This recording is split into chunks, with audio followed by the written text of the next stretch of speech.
fellow working class peasants. Today, we are going to discuss many political topics.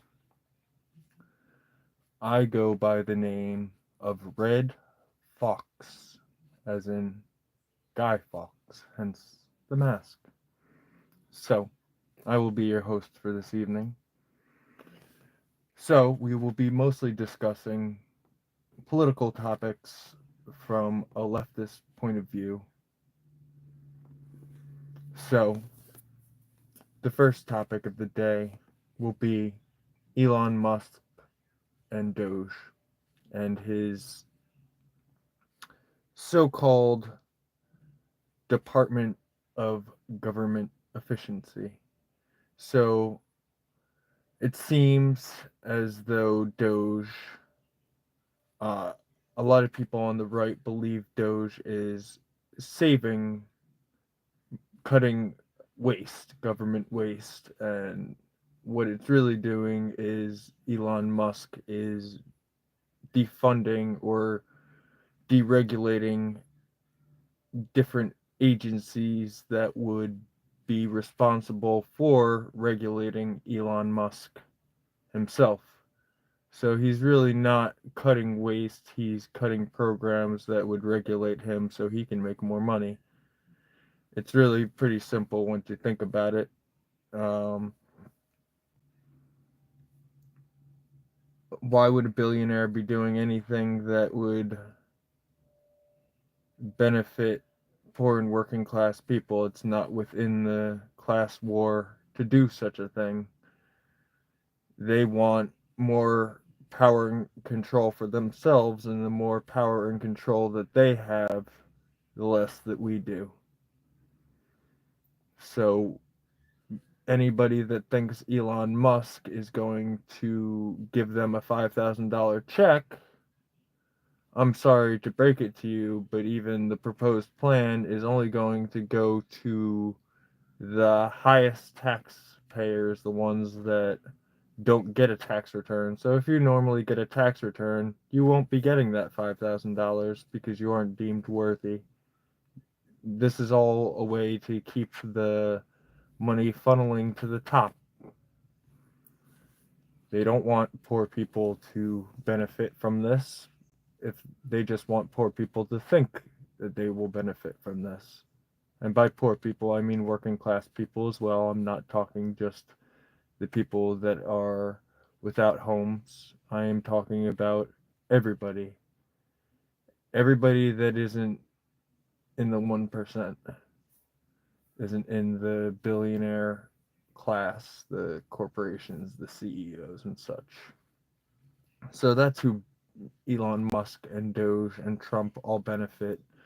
Trump appointed a record 13 billionaires to his administration so far. So if you think that he is going to be a working class hero in any capacity, I have a bridge to sell you. I I'll sell it to you quite cheap. It's a good deal. You should take a part in it. Um, but seriously, I think that the rich are only going to get richer through this process, and it's up to us to try and fight back, hence this channel. So, this actually brings me to my second topic that I want to talk about, and that is Bernie Sanders.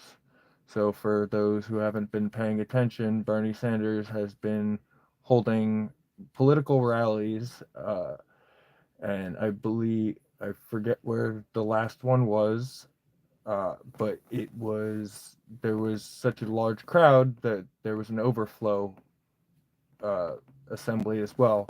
So Bernie Sanders is calling it the tour against oligarchy. He is fighting back again, and it seems like he's the only leader on the Democratic side willing to do anything because everybody else seems to be either falling in line or just silently saying nothing.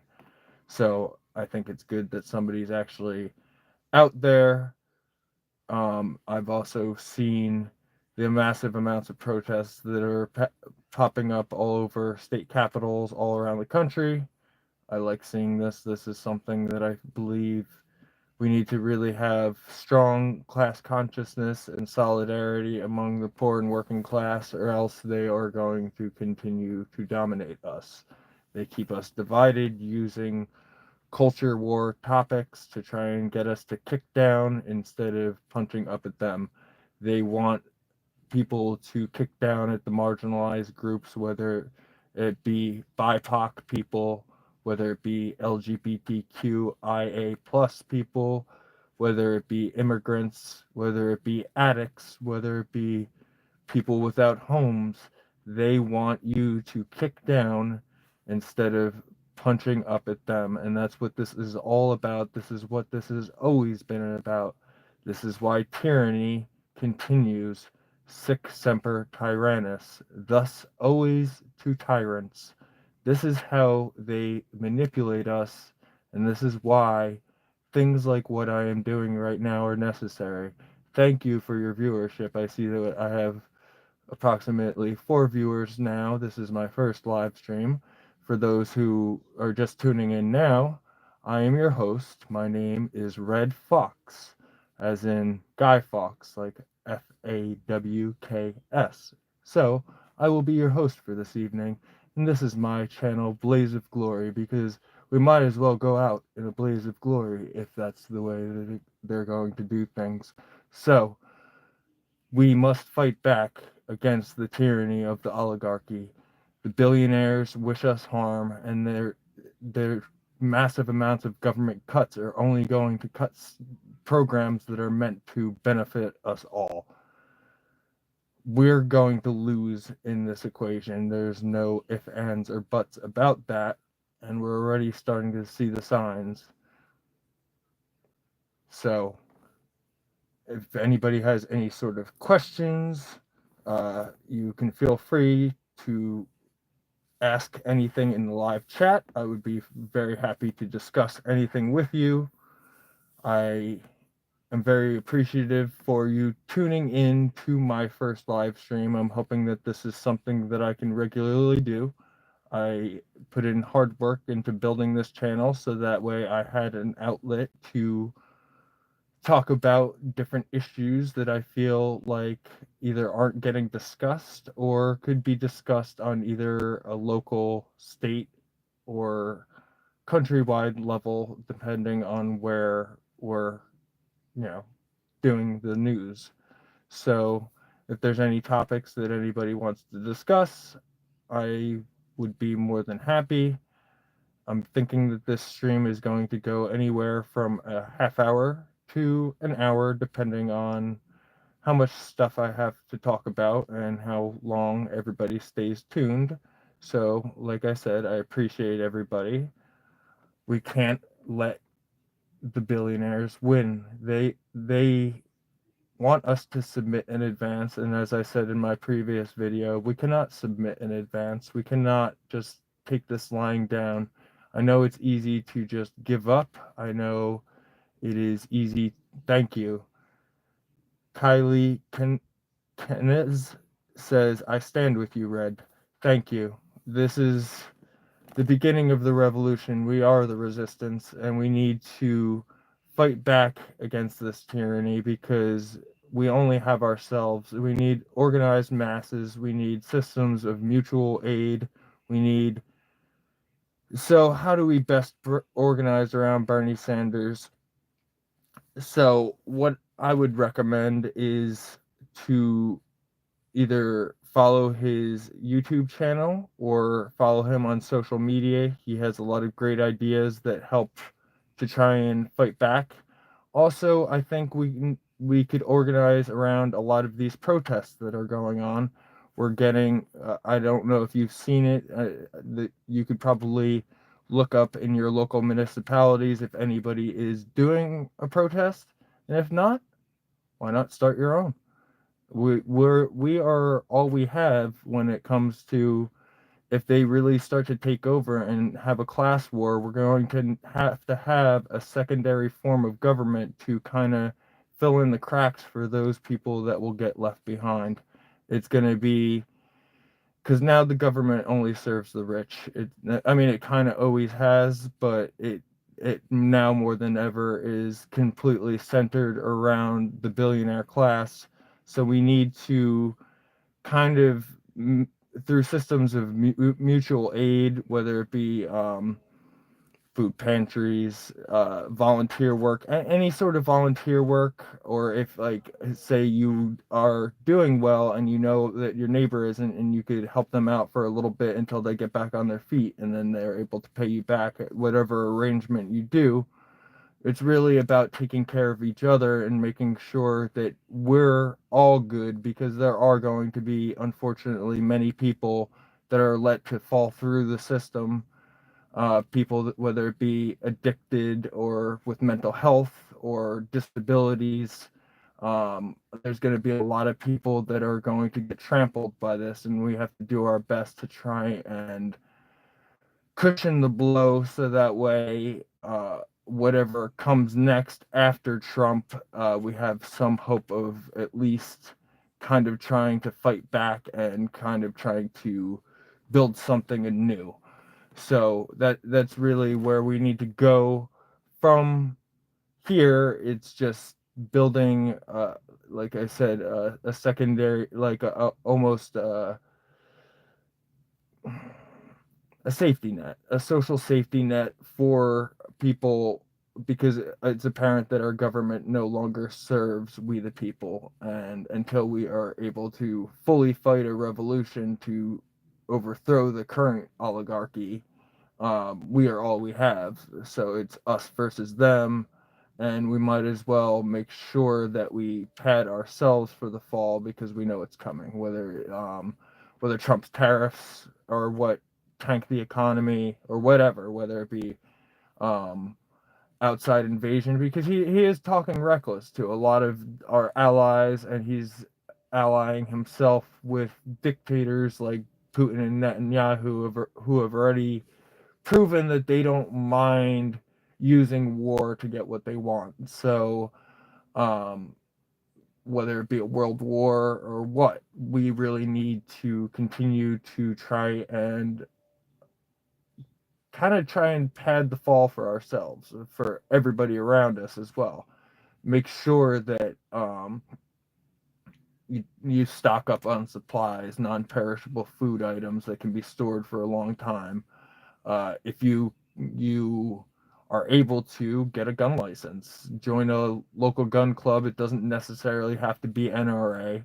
If you're leftist aligned, there are SRA, like Socialist Rifle Associations, and other things that you could join theoretically if you wanted to, just keep yourself, know your Second Amendment rights, and keep yourself safe in case there is some sort of a civil war that breaks out. It's better to have it and not need it than need it and not have it in that case. So, and that goes with everything, not just guns. That goes with food, supplies, things like that, water.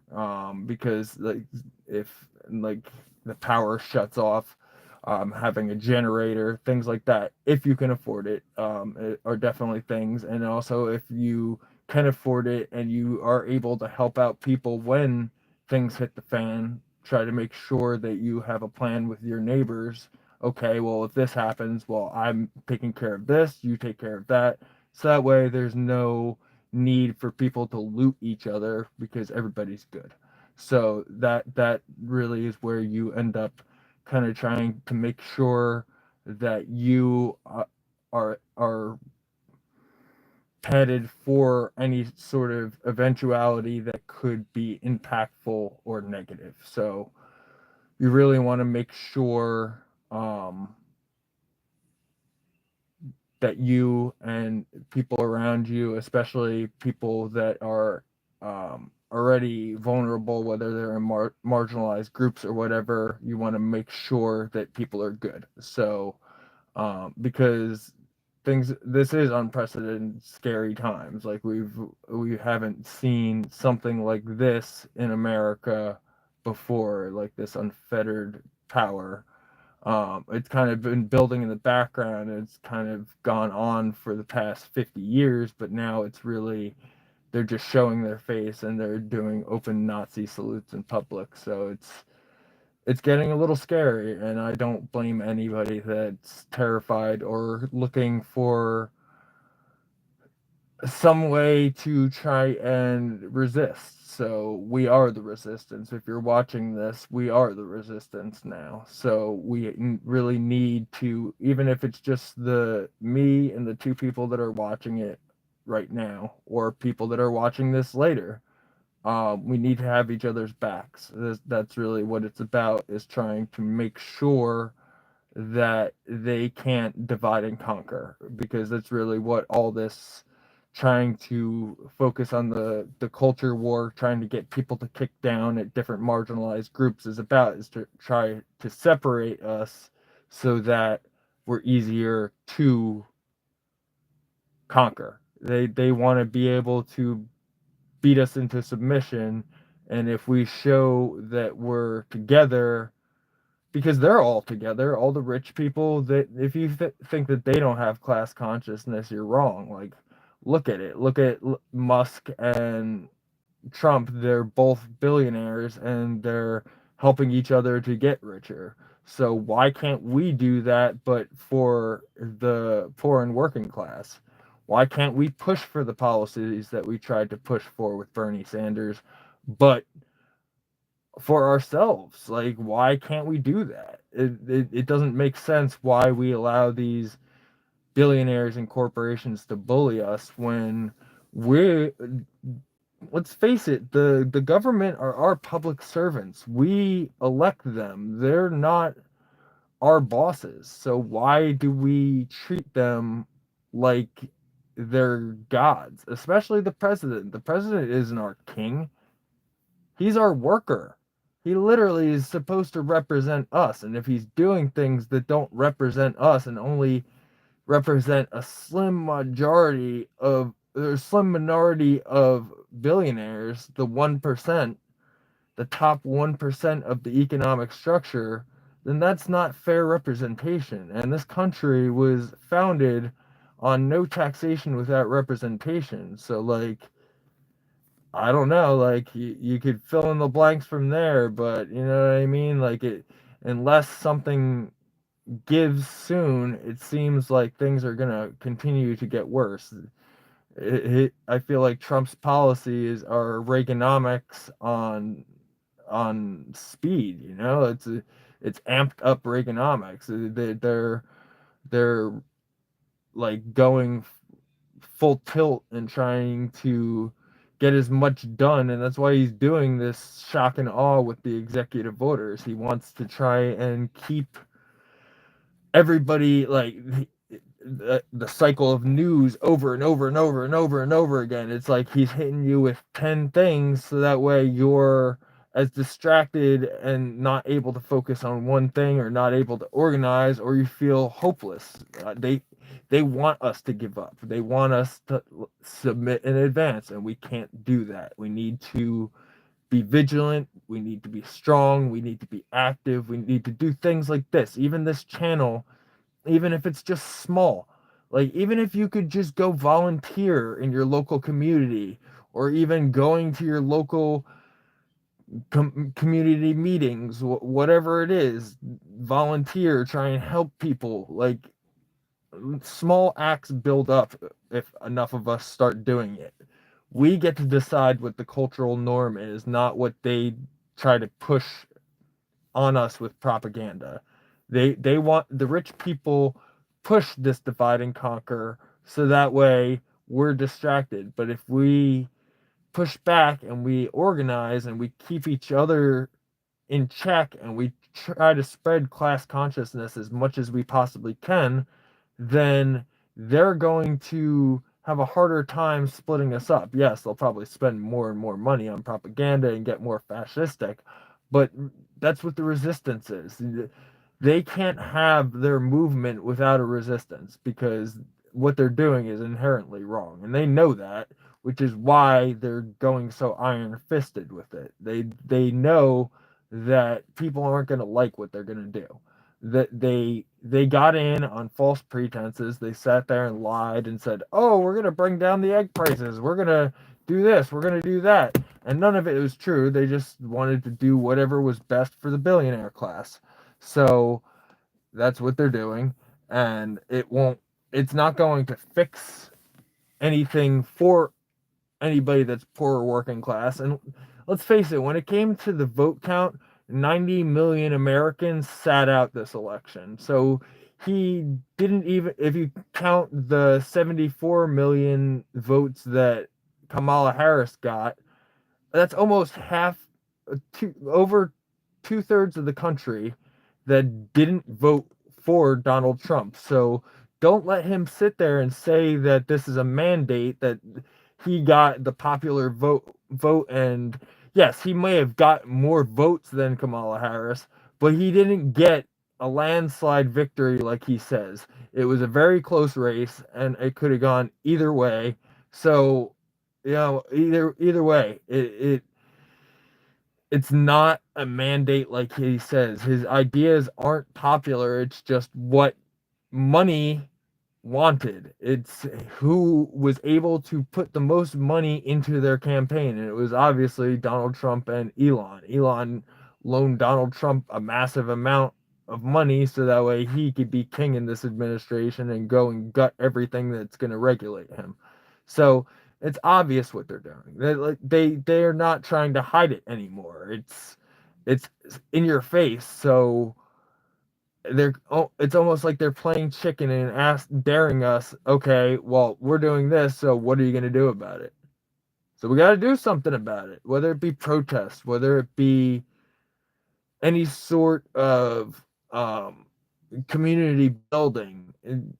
We got to fight back because they expect us to just submit in advance. And that's how fascist movements steamroll people, because they expect us to get burnt out and not be able to go and do things like this. Even if it's go make a YouTube channel, go make videos on political topics if that's what you're good at. Whatever you feel like you can contribute, and even just watching this channel, you're contributing because you're learning from the things that I'm saying. Hopefully you're intaking everything I'm saying and learning from it. Or maybe you already know, or maybe you add to the channel by being a constant viewer and adding to the dialogue. We as a community build together. I am not your leader. I am just one among many. So I'm just here to be a talking head, be somebody like a figure like the Joe Rogan of the left, as they say. Maybe it's me, maybe it's you, who knows? Maybe it's all of us. It doesn't have to be necessarily one person. We don't have to be a centralized movement. I will own the fact that I didn't vote, and I know it's late, but I'm here now, and I think it's really important to empower those folks who sat out and to step up. I appreciate the effort here.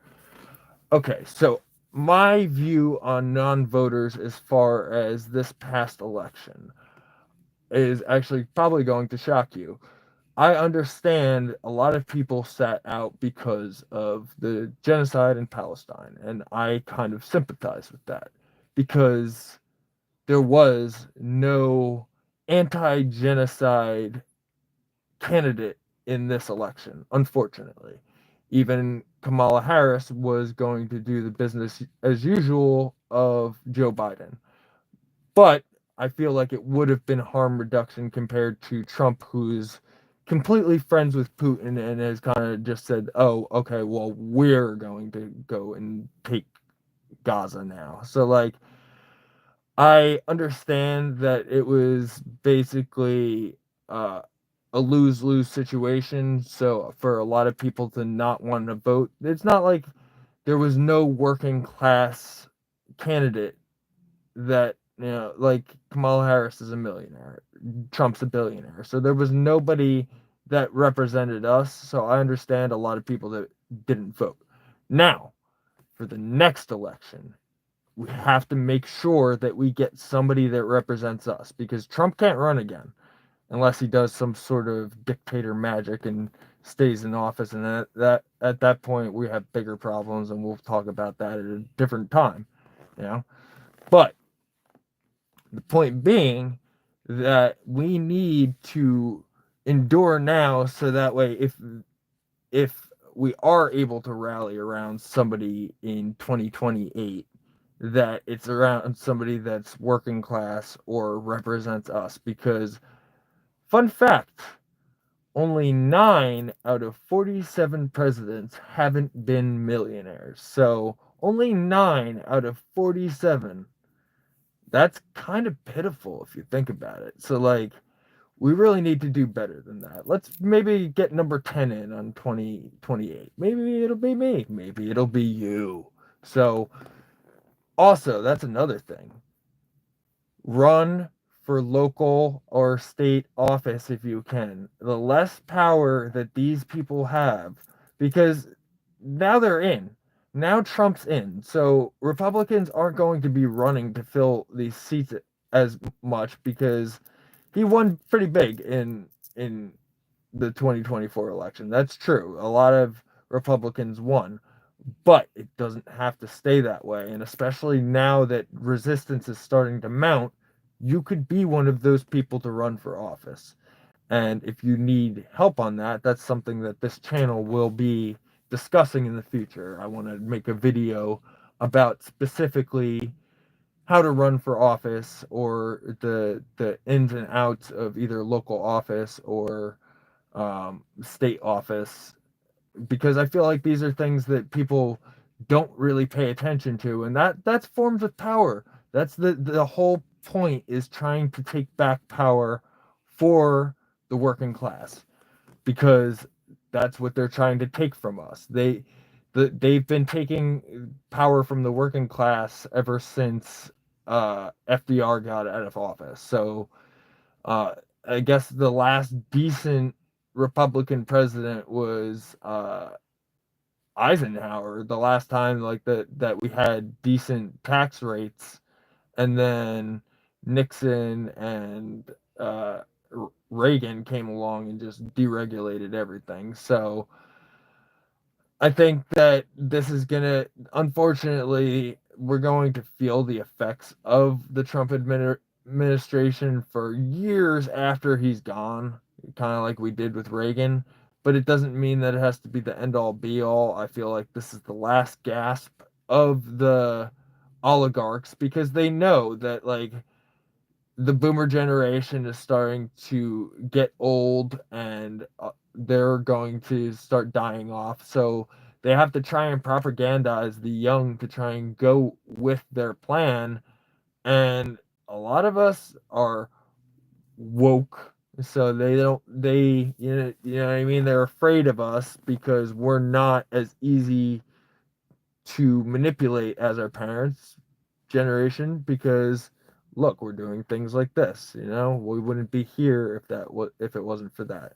So I feel like this is the beginning of the throes of the revolution, because knowledge is power in itself. So the more we spread information and class consciousness, the more we're building that power base. So even things like being able to talk to each other and discuss ideas, I feel, helps build that class solidarity, that helps build whatever future comes next after this, because this isn't the end. Don't let them brainwash you into thinking that this is the end.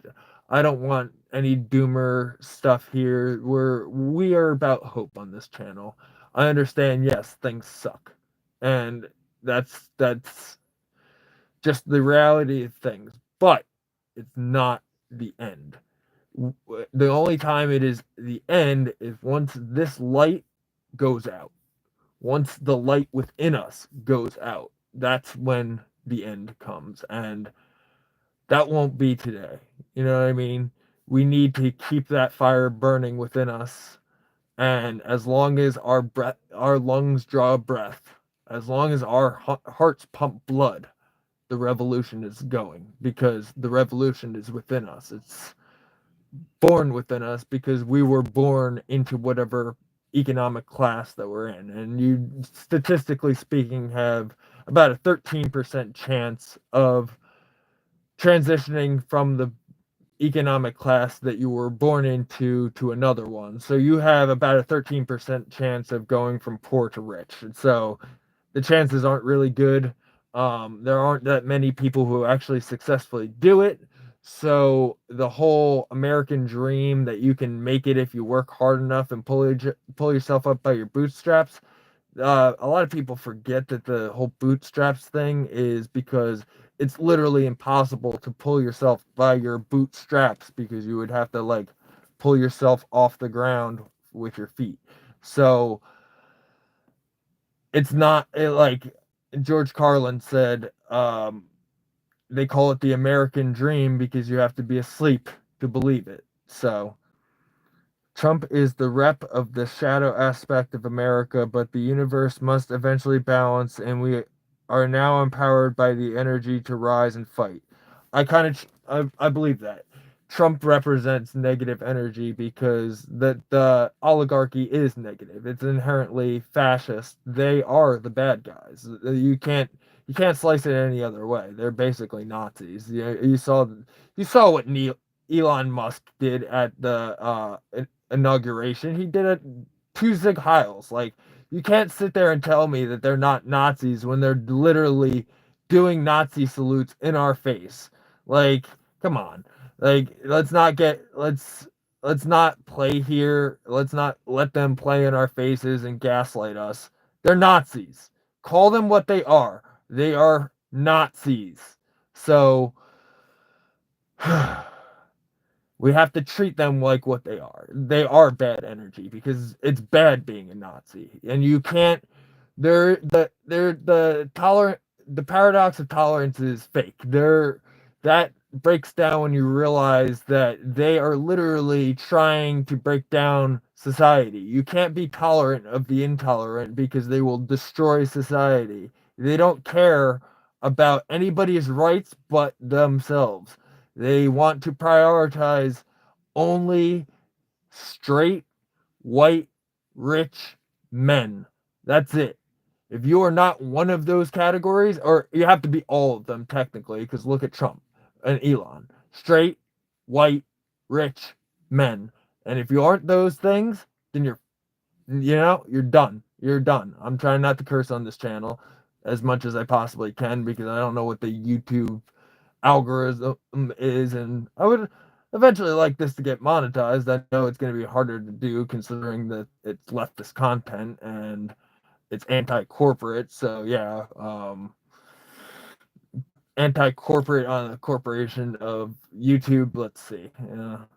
We'll see how far that goes, how much they'll boost my algorithm. But the fact that I have 2 constant viewers on my first live stream of 30 minutes, I think that's pretty good. So, at least I got 2 people listening, and those 2 people might recommend this to a friend, and who knows? We'll see. This is just the beginning. Like I said, as things go on, we'll have more things to talk about on this channel. And I hope that this acts as a guiding light, not only for you, but for me, because I am learning from my audience. I want to be able to do that because we're all, like I said, we're all in this together. And the only way to build a revolution is by making sure we're all included. That's the thing. Trump makes um, poor white men feel like they're included because he gets the temporarily embarrassed millionaires, the people that think that, oh, if I just work hard enough, I'll have a giant mansion and 5 cars and all that. But what that's known as false consciousness. That's false solidarity with the between the poor people, like the people that consider themselves upper middle class, and the rich. Because the reality is, even the upper middle class is still poor. You know what I mean? They're like, compared to billionaires, you're nothing, man. So it really is about trying to build the solidarity and get people to realize that, like, get them to humble them and try and get them to realize class consciousness, that it's not, oh, I'm better than you because I'm this, that, or the other thing. It's like, no, we're all in this sinking ship together, and unless we go and like take out the captain, or we get the overthrow the captain, try to get him overboard, he's going to continue crashing us into this iceberg. It's like he's maniacally doing it because he knows that if he tanks the economy, then him and his rich buddies can go and scoop up all our assets for the cheap, and we have nothing that we can do about it, you know? So it it's all part of their plan. It's the rich it it's so easy to see. It's just the rich get richer and the poor get poorer, and that's every decision they make is to try and do that. And it's unfortunate, but I feel like even the fact that I have one viewer dedicated right now, whether it be one viewer now or like 10,000 in the future, it just shows that somebody cares. So even the fact that this channel exists shows that somebody cares, and we can be the guiding light, that let the light guide you, because like I've said, we only have each other. The government doesn't represent us anymore. The economy doesn't represent us. Do you feel good within this economy? Because I sure as heck don't. Like, everybody, I look around and everybody I know, even people that work full-time jobs or multiple jobs, are struggling because wages are stagnant and inflation is high, and we're feeling the effects of inflation because wages are stagnant. Last time the federal minimum wage was raised was almost 16 years ago, and that the minimum wage that sets the bar for all other wages, you know, like that's how averages work. You take the bottom and you take all the others and you average them out. So if the bottom wage is frozen, that's like kind of screwing with the average, you know? It's kind of like grading on a curve, basically. So, but it's an economy on a curve where um the poor people are kind of screwed out, where the rich people kind of get the benefit because they already have all the money. They already have all the investments. They own the means of production. The means of production meaning like the factories, the materials, the machines. So what we need is more of a socialist based uh, means of production, where the means of production are owned by we the people, we the working class, where it's collectively owned, where the people that work in the factory collectively own the factory and split the profits. We repair the machines, and we kind of get rid of the parasitic rich class, because that's really what they are. They're the extractor class. They take all the wealth that we create through the jobs that we do, and they hoard it. That's what they do. And I feel like the fact that people don't realize that is kind of crazy. I mean, they've also been propagandized to not know that. I don't know if you've ever heard, but there's old CIA during the Cold War era, Operation Mockingbird. So basically, that Operation Mockingbird was a CIA program where they basically infiltrated the media, through like getting different assets that were either CIA trained, to promote the idea that freedom and capitalism were synonymous, and that socialism in any form was synonymous with dictators and just ruthless governments. So it was all propaganda. Like, all the things that are going on now are from years and years and years of propaganda to get people to believe that we're free because we live in a capitalist society. A capitalist society that, mind you, was started on the backs of slaves.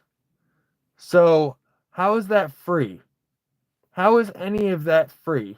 And they really didn't even end slavery. That's a whole different topic. But just to touch on it, the 13th Amendment that uh, ended slavery has a clause that allows unpaid labor in the case of incarceration. And that's why the US has the world's largest prison population, despite only making up, so we have a quarter of the world's prison population, despite only making up 13% of the overall global population.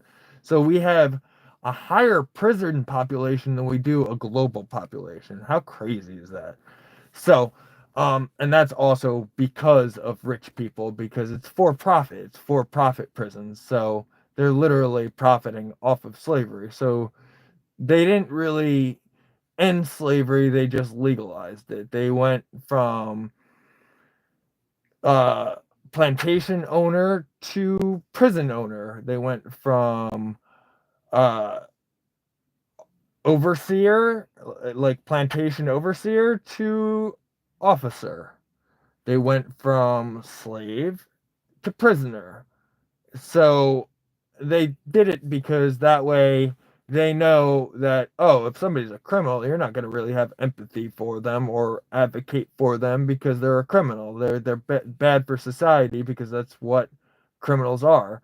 But that's kind of their way of kind of tricking you into allowing slavery, if you think about it. And a lot of the early laws, loitering, for instance, loitering is only illegal because it was a law that was made by, in the South, I think it was where it first started. Loitering laws were to catch freed slaves who had nowhere else to go, so they were just hanging out in public. So loitering, yeah.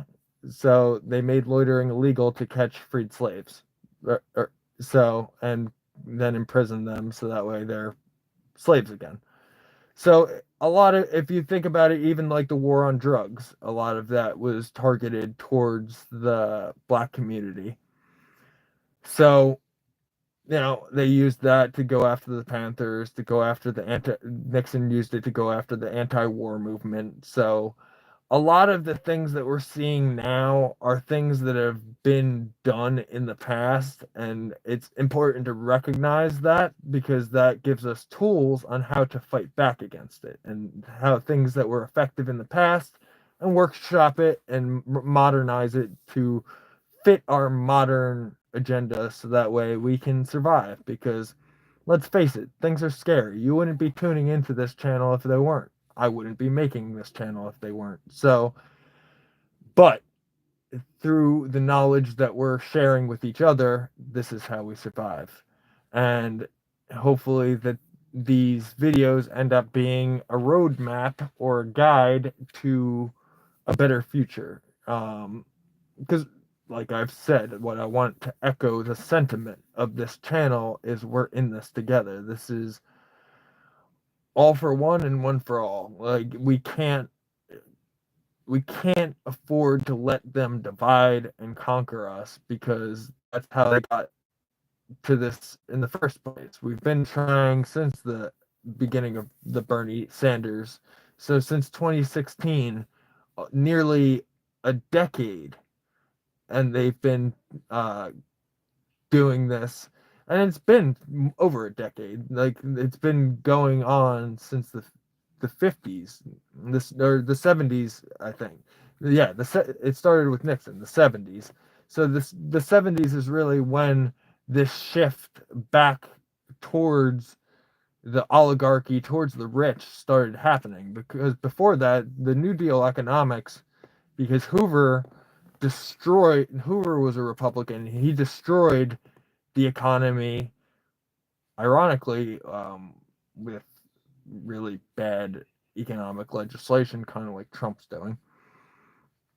And it took FDR, who got elected four times, um, and his New Deal economics to rebuild our economy. And it was the reason why um, the older generations could afford a home and a family on a singular income, whereas the millennials and Gen Z barely can. A good portion of both the millennials and Gen Z, I believe it's like 40%, are still living at home. And that's because housing prices have gone up, rent prices have gone up, but wages haven't. So, we're just spinning our wheels, working harder, longer hours for less pay. And that's why people can't afford things. And that's why when the price of eggs goes up a little bit, but then people are like, oh, but if you raise the minimum wage, then a Big Mac's going to cost like, it's like, bro, that already happened. We're already at a point where the prices of everything has gone up and wages haven't. So, like, you need to raise the wages, or the people that are working the jobs can't afford the things that they're selling. So, it, and meanwhile, we got corporations making record profits. All the world's richest man, Elon Musk, is about to go from being a billionaire to a trillionaire, the world's first trillionaire. So, like, the Department of Government, Doge or whatever, Elon Musk should be investigating himself, because most of the waste in government goes to billionaires and subsidies for billionaires and corporations. So, like, that's where it's all going. He's just cutting it because Trump wants to justify the tax break. It's for the rich in his budget, and he can't get a clean budget bill through without being like, oh, look, we cut all this waste. And really, it's just firing people and firing government employees who then, what are they supposed to do? They were government workers. Where are they going to go? Like, you dedicate your life to actually trying to, like, work within the system and help people, and then you get screwed over. Like, I don't know. It's a mess, but it's a mess we can navigate through, and this is just the first step. So I'm probably going to start wrapping this live stream up. It's been about 47 minutes now, so almost an hour. I appreciate you tuning in. Do you have any further questions or any comments that you want to make? Any other things that you want to discuss? Or is there, have I kind of gone over what this is about and why I'm doing this? Because, yeah, this was fun. I think that this is something that could be definitely built up long term. I like the gimmick. I love being Red Fox. So I appreciate you. So, and to anybody that watches this afterwards, I appreciate you for tuning in. This is just the start of something new and beautiful, and hopefully revolutionary, something that inspires people to go out and fight for their rights, because if you don't fight for your rights, you'll lose them. And we can't afford to lose any more rights. We've already lost too many. I mean, they overturned Roe. Next thing we'll try to overturn gay marriage or whatever. Like, you know what I mean? It's a slippery slope once you start letting fascists take away your rights, because it's like the First They Came poem by Martin Niemeyer, the priest from Nazi Germany, who first they came for the socialists, and I didn't speak because I wasn't a socialist. Then they came for the communists, and I didn't speak because I wasn't a communist. Then they came for the trade unionists, and I didn't speak because I wasn't a trade unionist. Then they came for the Jews, and I didn't speak because I wasn't a Jew. And then they came for me, and there was no one left to speak for me. So it's the same concept as that. Like, if you don't speak for the people that aren't like you, then who will speak for you when they come for you? Nobody. So we must be the ones to be the voices in the dark, literally and metaphorically. So until next time, friends, I love you. Thank you so much. I appreciate you for tuning in, and stay safe, stay vigilant. Goodbye.